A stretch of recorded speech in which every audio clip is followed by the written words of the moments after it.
Session 5 of our LinkedIn community coaching, which is funded by the IDEA Human Sciences Board. These coaching sessions are open to anyone who participates in any IDEA program, and we are excited as always to introduce Dr. Kristen Malik from UNL, also known as Dr. K, for another informative LinkedIn session. As with the past few sessions, the mini lesson portion will be recorded and uploaded to our YouTube channel, and you can find the first 4 coaching sessions on there already. Then we will stop our recording and have time for questions and specific things you want to know about. Thank you all for coming today. I will go ahead and hand it off to Dr. K. Thanks, Haley. One of the cool things about the topics and how they're chosen here is that we chose as, a group, the first topic, which was about the algorithms.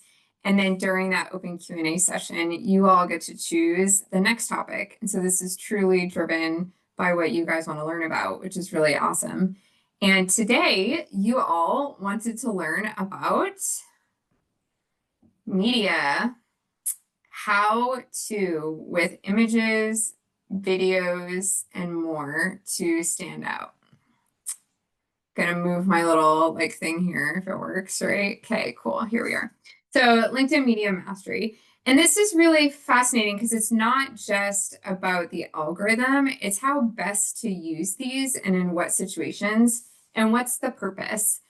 We haven't really gotten to the level of dorkiness that sometimes I get to with the neural pathways and how our subconscious processes things. And we're going to get to that a little bit today in a very digestible way, which I'm very excited about, of how our brain perceives, if you just see a wall of text or if you see a text and an image, or how we perceive an image or a video. So as always, I'm going to talk for 15 minutes and 15 to 20, and then we'll go from there. Definitely interrupt me if you have questions for sure. So just one foundational point, right, to make sure we're all on the same page when we talk about messaging, what is the purpose? So I ask that about every single meeting, every single event, everything that I do. I'm like, what is the purpose of this? Are we just doing it because it's always been done that way? Or what is the actual purpose we're designing for? And so the goal of messaging on LinkedIn is to create scroll stopping, authentic media that strengthens trust, visibility, and brand personality. And then I add that sub caption there because we're not designers, we're not videographers, right? We're not professional photographers. We're just trying to create content that makes people stop scrolling and that helps them strengthen our brand through trust and visibility, right? That's the whole goal. That's why we're doing everything that we're doing, right?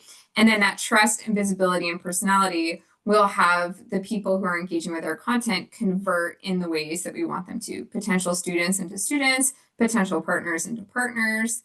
If we're just working on building up our brand, there's a lot of different goals there as well. So when we look at the visual part of media, I love all of these dorky facts. I love this stuff so much. 90% of all posts on LinkedIn that go viral include some kind of visual element. And that's a really, really high percentage, right? And so one of the cool things that I'm doing through IDEA and through this group is these one-on-one coaching calls for the different programs. And I was just on one yesterday or the day before. We were looking at the engagement metrics, and it was like, oh, well, we only have 400 followers, but how does this post have 700 engagements, right? And it had a visual element, it had a strong feel good message, and it ended up going what you would consider mini viral for the number of followers that page had, right? Not viral as in Taylor Swift, millions and millions of people, right?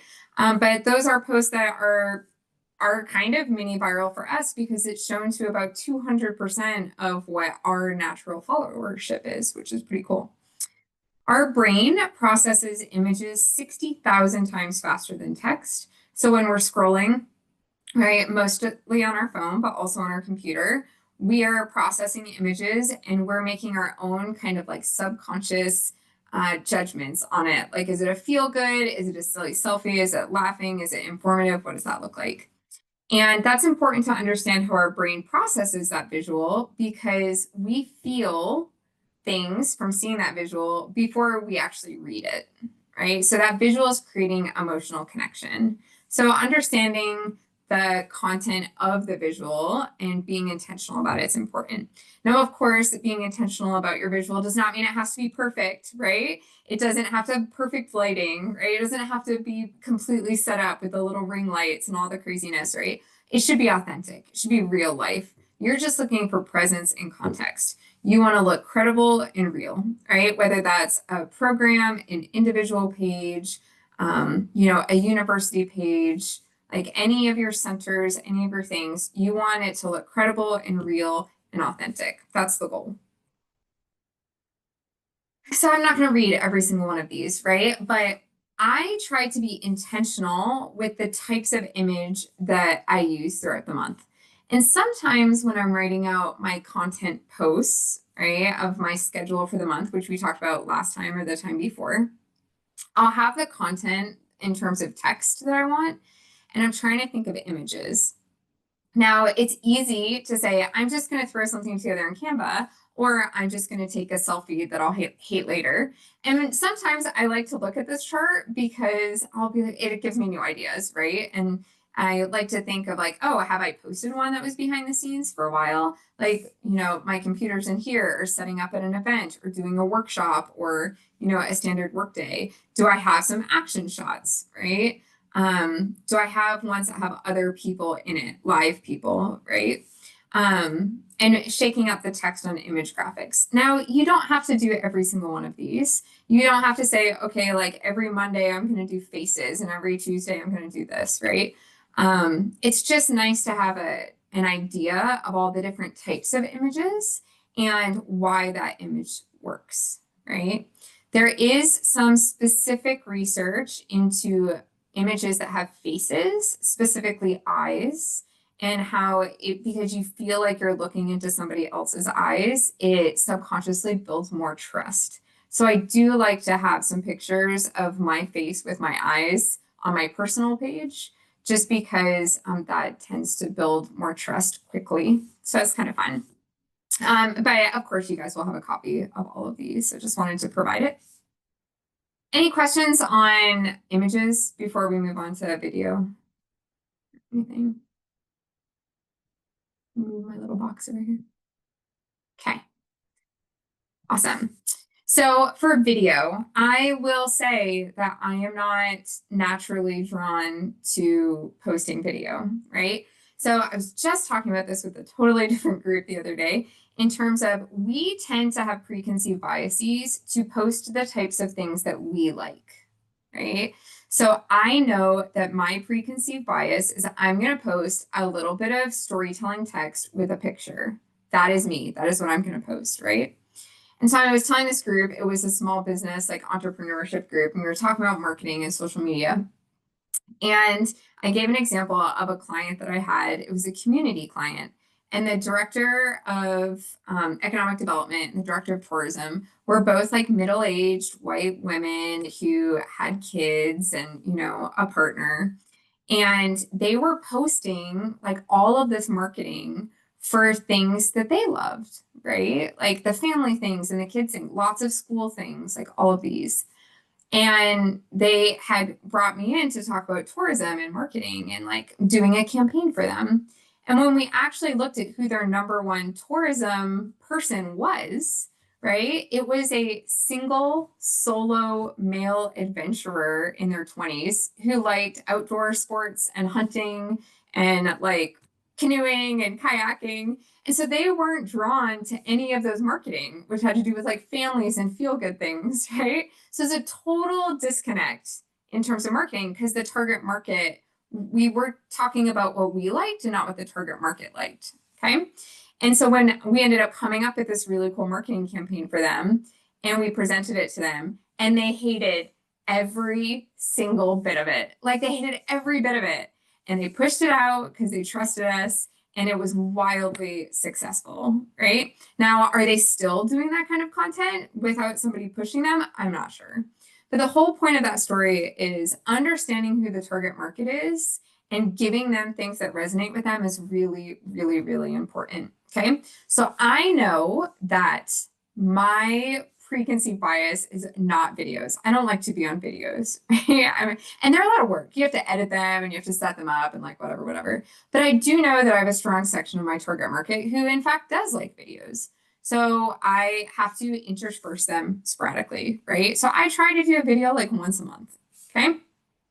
Why is video currently LinkedIn's algorithm's favorite child? There's a couple reasons, but the biggest reason why video will actually give you like more trust score points and show to more of your followers is because you have a higher dwell time. So if you think all the way back to our algorithm lesson back at the beginning and then scattered throughout, dwell time is really important. How long is someone staying on your post? Is your post engaging, right? Is it actually capturing attention? Because that's what these social platforms are trying to do. They're trying to buy attention. And so think about it. If someone posts a minute-long video and you're like, I'm only going to watch the first 7 seconds, right? That 7 seconds is still higher than what you would do on a normal post that you're scrolling by, right? You might pause for half a second to look at the picture. Maybe you'll click see more and you'll scan it for 2 to 3 seconds. Even if you cut that video super short, it's still longer than your other methods, right?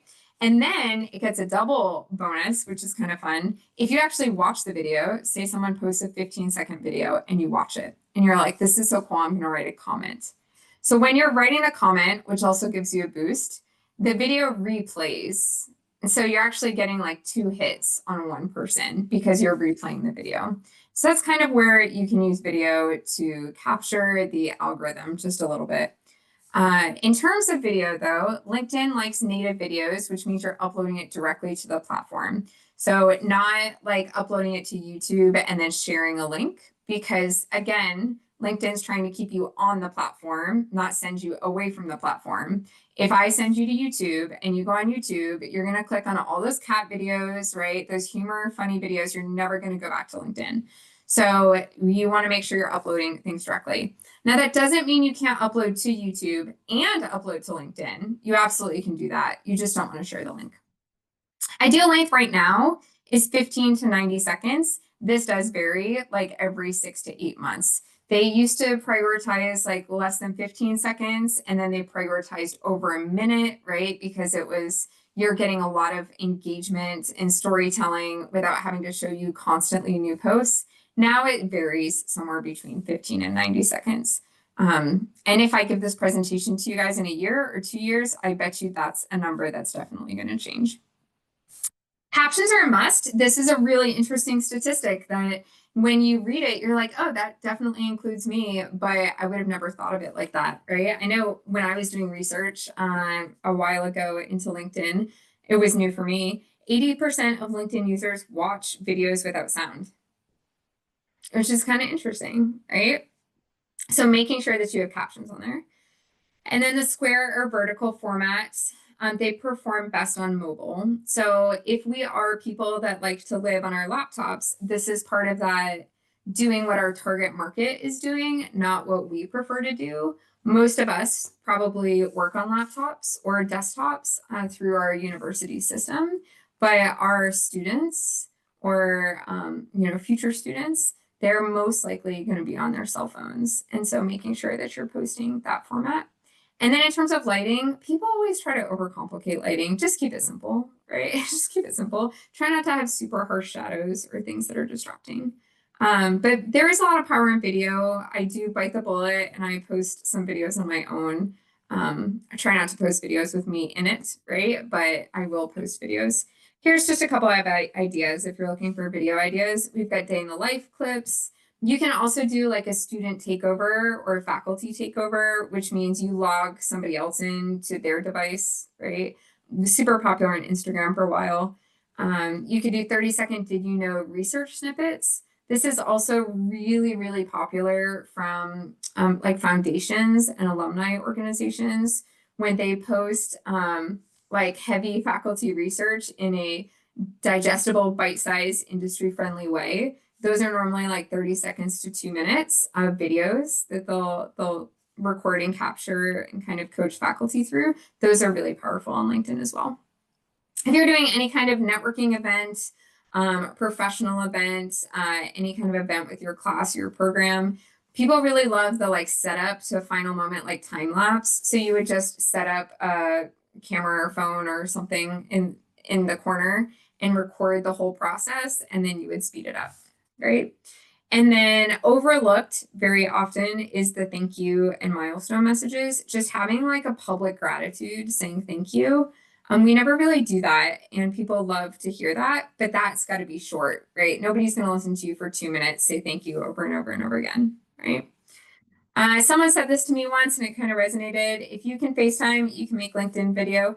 Pretty sure the first time I heard that it was if you can Skype, right? You can make LinkedIn video. It doesn't have to be perfect. It just needs to be authentic, right? Catherine, you were talking about you just did a carousel, right? Yeah, and it went really well for you.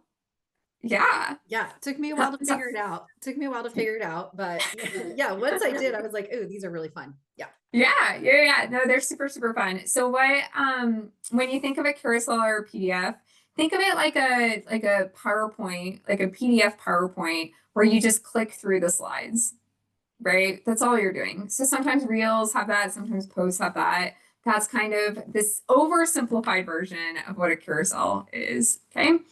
On LinkedIn, carousels were the highest engagement format in 2025 because, again, it's well timed and people would like scroll through and then maybe they go back and then they take a screenshot of it. Maybe they would send it to somebody. Maybe they would write a comment on it. You could spend a lot of time on it, but you can also, you control the speed, which some people get irritated at video for because you don't necessarily control the speed. We like to use carousels and PDF, like slide deck types, for teaching posts.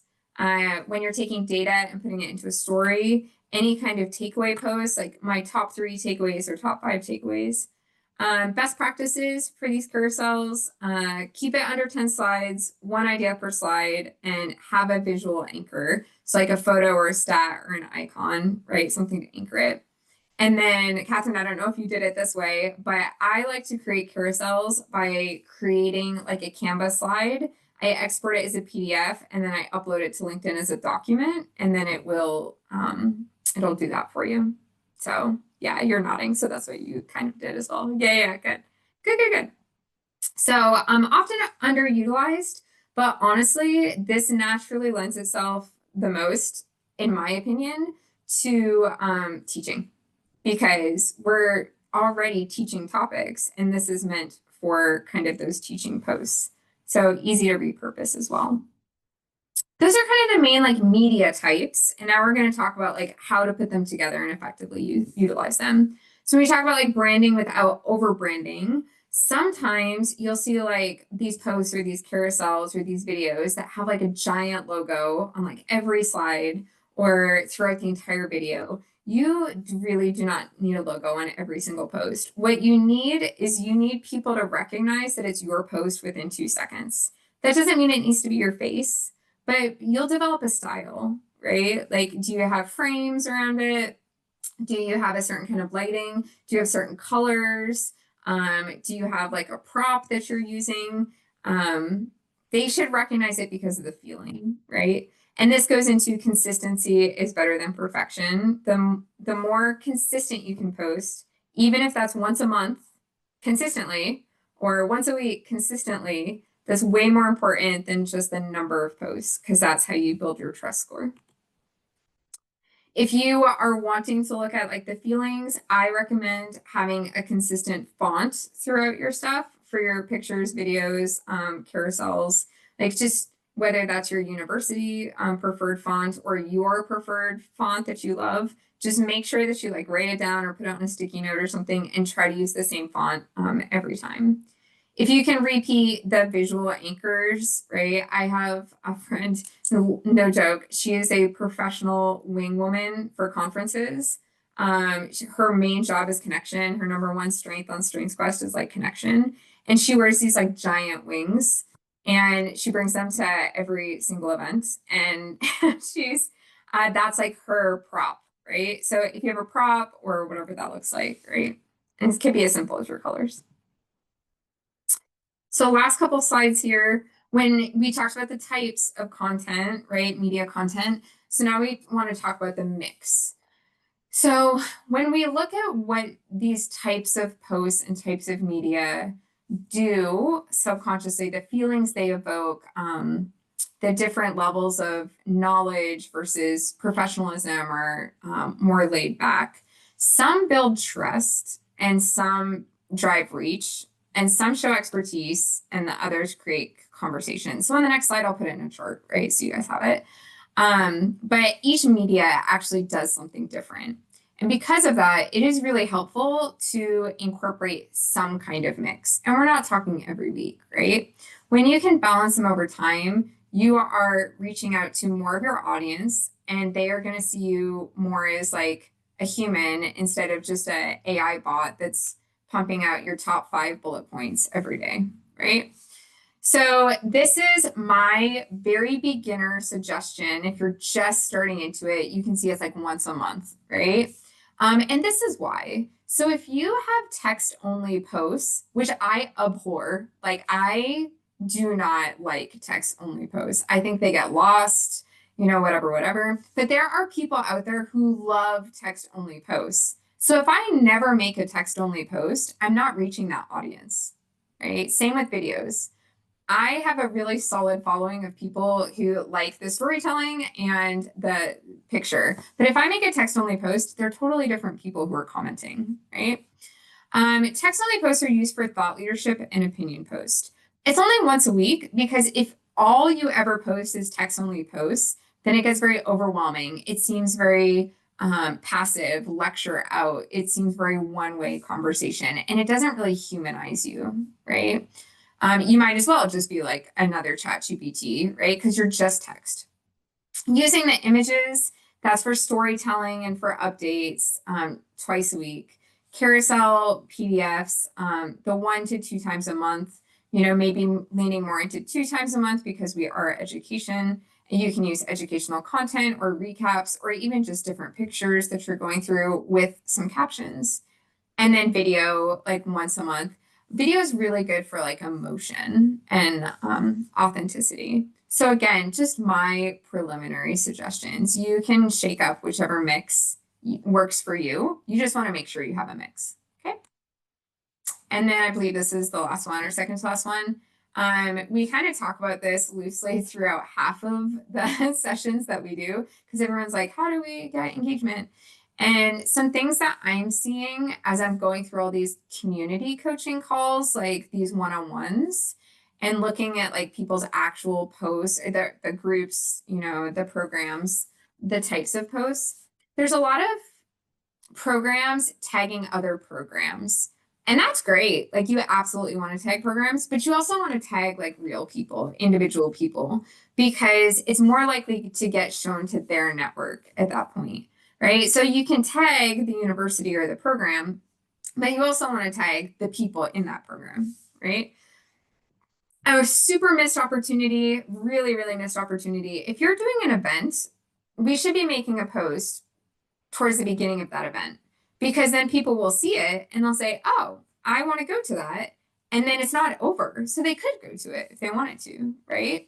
So we could have been taking posts, like pictures of all of us at the beginning of these sessions, and then posting it on the LinkedIn, and then having a link to the Zoom, right? And then maybe people would have logged on if they had seen it, right? And then normally if I'm posting an online link, I'll delete it when it's over. So that way it just does not live out there forever, right? Differences of opinions here for strategy. Replying to comments within an hour, it does reset kind of that algorithm cycle, which will get it shown to like that 1% more, 1% more, 1% more. But comments are also the things that keep a post alive. So I'll comment to a couple of the posts right away, like on the comments, and then I'll save some for like a day or 2 days or 3 days. I was just responding to some comments from like a week ago yesterday because it keeps the post alive, right? So I'm a little strategic with when I respond to comments. I love adding questions, things that will drive comments.